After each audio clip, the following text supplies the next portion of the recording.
TV's weekly roundup. I'm Josephina Bergsten. This week, AHRC TV reports from Geneva, where Sanjida Islam from Bangladesh met with the Working Group on Enforced or Involuntary Disappearances and other human rights NGOs to try to gather international support for her struggle to find her disappeared brother. Sanjida Islam Shumon was abducted along with 7 other opposition political activists 19 months ago in December 2013 by the notorious Rapid Action Battalion. None of them have been found, and representatives of the Rapid Action Battalion deny any involvement. Here is Sanjida. My brother, his name is Sanjida Islam Shumon, and he was the General Secretary of 25th Number Ward BNP in Dhaka, Bangladesh. And he was a well organizer for the Bangladesh National Party, and particularly that area. And that was the main reason, I think, just before the election, he was picked up by the RAB personnels, the law enforcement agency in Bangladesh, RAB 1, and till now he is disappeared. And we are actually searching him from 4th of December 2013 till now, and we are applying to all the law enforcement agencies in Bangladesh, including RAB, Home Ministry, DGFI, SB, CID, and IG of Police. But though there was repeated application from the victim families, from us, there was no reaction, no investigation on such disappearances. The incident took place on 4th of December from Basuntara residential area, and he was there with 5 other persons, his friends, and one of my cousin. He was there, and RAB personnel, 3 of the RAB double cover van pickup, and with the uniform, with the arms, they went there, and they brutally beaten them with the metal pipes, and they have taken them with the mask and holding their hand behind, and then they taken them through the pickups. After that, we have checked in the RAB 1 office, and also we have checked in the headquarters, but they're denying that nothing, no operation happened regarding them, arresting them. So after that, we have tried to file a GD, General Diary, to the police station, and also an FIR saying that RAB personnel have picked them, but the police is not accepting the GD. As we are mentioning the name, they are accepting if we are mentioning only the missing, but we haven't filed that GD for them. So till now there was no investigation, because they're not accepting our complaints, and without complaints they're not going for any further investigation. But though we applied applications, there was no further step from them on that. So now the situation in Bangladesh, in our cases, victim families, like, we can tell to, and we can go, and we can even ask for the justice, and there's no place to tell, actually, ask for the justice. So and it is horrible. You can understand the families, the passing the time. This is 19 months. We don't have any news of my brother, and he have families, my mother, how they are passing the time. It is very crucial for us, and now, and we need actually involvement from the international agencies, or whoever can help us, Human Rights, even Human Rights Watch, even all the agencies. So combinedly, if they can do anything for us to get the investigation committee or any involvement, so that something can move, and we are not stuck over there. And if our local agencies are not capable enough, the escalation should happen, and we go somewhere, we get the news that what happened to my brother, where is he right now after 19 months.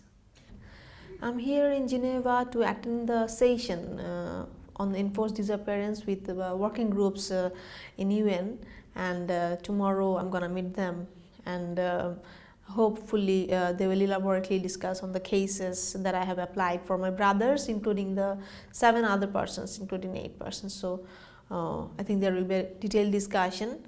After that, we'll see what can happen, what will be the progress, and those. So I expect that there should be a little like progress on the investigation or any further discussion in country, which will be, I think, helpful for us. Definitely, when a person got disappeared, and so definitely in my family, like my family, there are a lot of families in Bangladesh who is facing such problems, and it can explain you the situation like anything can happen anytime. So no guarantee on anyone can have. So, and we are also threatened, and why we are expressing the situation and why we are escalating. So you can understand that the situation we are passing through, and definitely people are scared. Because they don't want to lose their life, and they just want to be alive, right? So it is normally what should be, people should live a better life.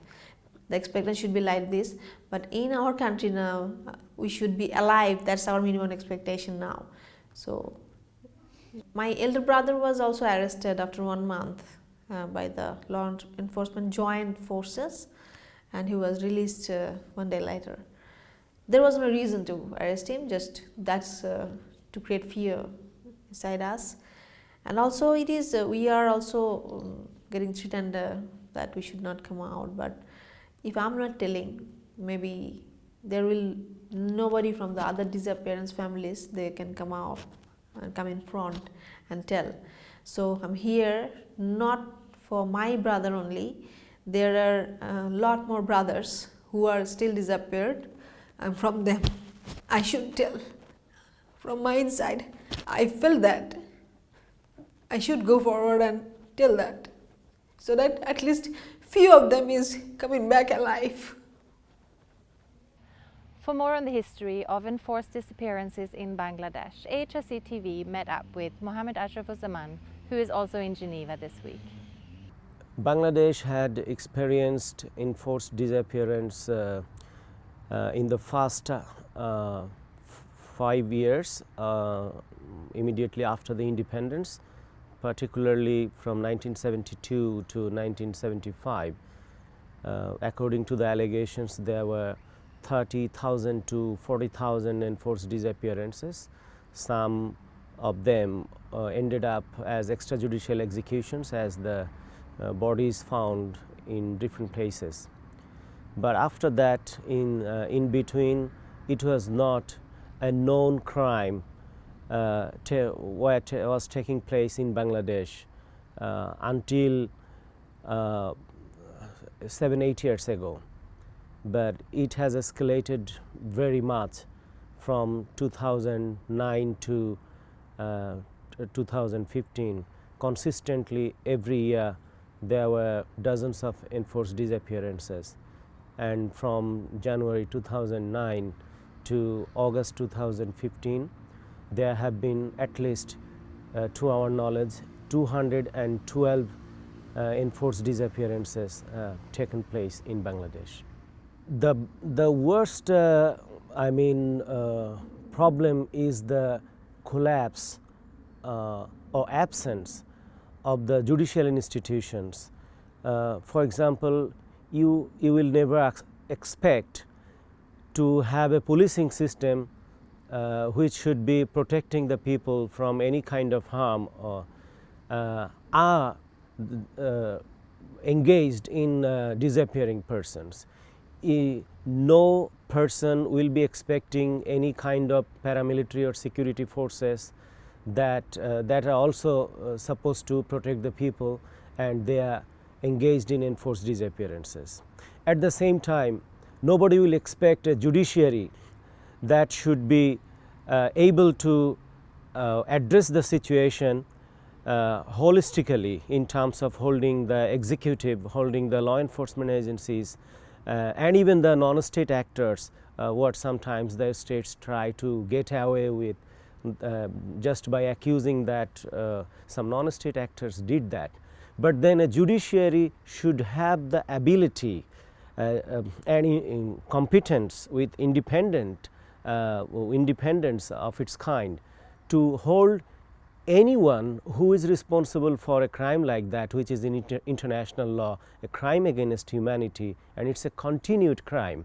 So that sort of crime should be dealt with adequate capacities by the judiciary, and that is frustratingly missing in Bangladesh. So and at the same time, if I refer to the politics, there is a government in place which doesn't have people's mandate. So they only survive on the law enforcement agencies who basically brutalize the people, whoever attempts to protest, and that's how the law enforcement agencies also they are sure that they have the impunity for whatever they do, and you cannot control any this type of crime in a situation like this. The sister of a victim who has come to Geneva here for a hearing before the UN experts, and she has been invited by the Office of the High Commissioner for Human Rights to give her statement before the independent experts of the United Nations Human Rights Council.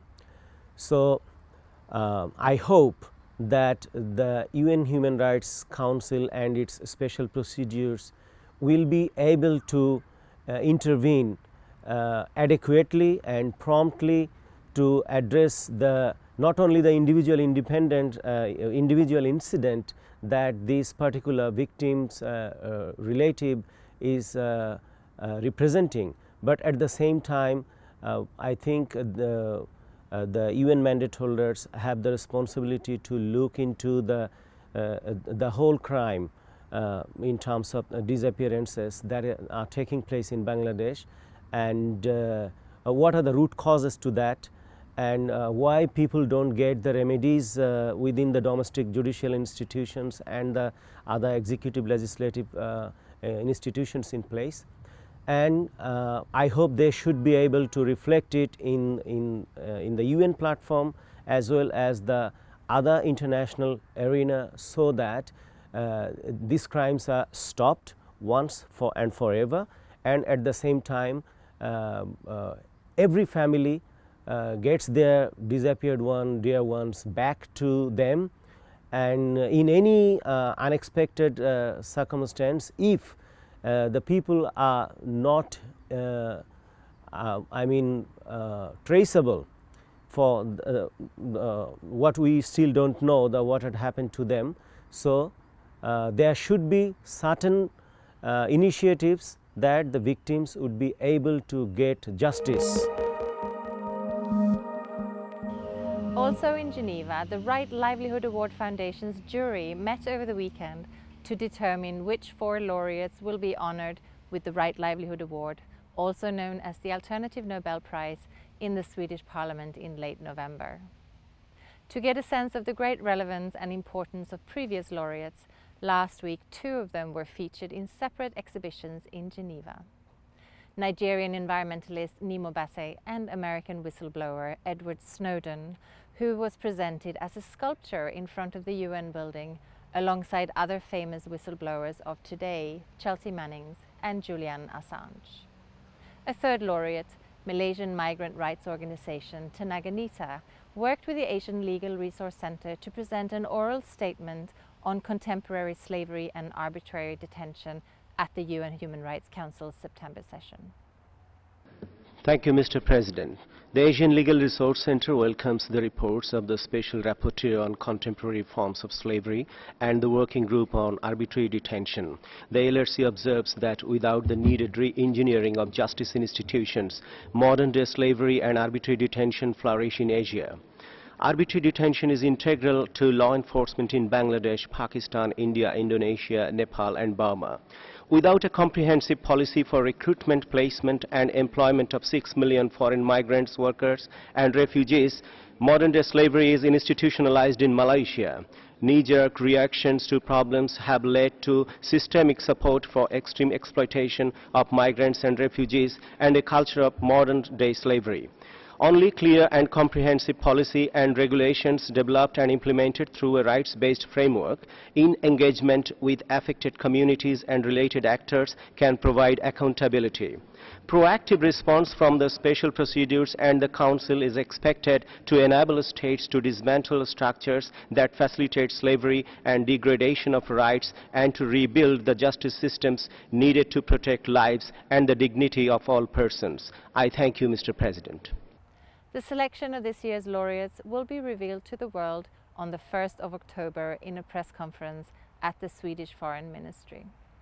I'm very happy that we have arrived in Geneva. It's very important for our foundation, after 35 years of work, that our laureates have here the platform to meet all the other organizations and people who are active for humanitarian causes of the UN and within the UN network.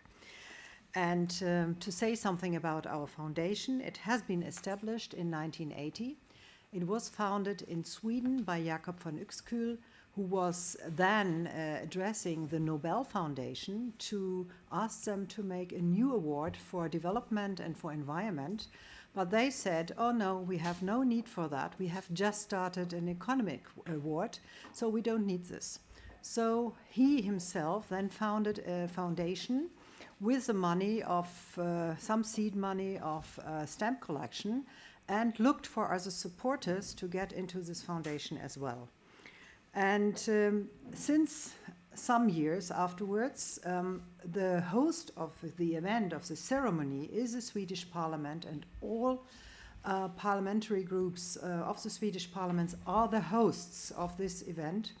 And there is each year a ceremony in the first weekend of December to have the laureates of that year shown and presented and seen that they can get some publicity for their work. And it is, unlike the Nobel Prizes and most other international prizes, the Right Livelihood Award has no categories and everybody can nominate everybody. So it's a people's prize. If you looked at the Nobel Prizes, it's very silo in the sense that it's got certain very academic disciplines in there. You take the Right Livelihood Award, it's a dynamic, open process. And if you look at the range of topics that it covers, it actually covers everything that needs to be attended to in humanity. So it is this holistic and dynamic and open system that means that every time there are new issues, the foundation is able to address them very early in its period, not waiting again until the problem is so big that you can actually respond and recognize people who are the pioneers in challenging bad thinking or bad actions in the world. And that's, I think, one of the wonderful things about this particular award, this dynamism and openness and holisticness and ability to move to any issue, anywhere, as long as it makes a difference for a better world. That is all for this weekly roundup. For more on these and other issues, please visit www.humanrights.asia. Thank you for watching and see you back in the Hong Kong studio next week.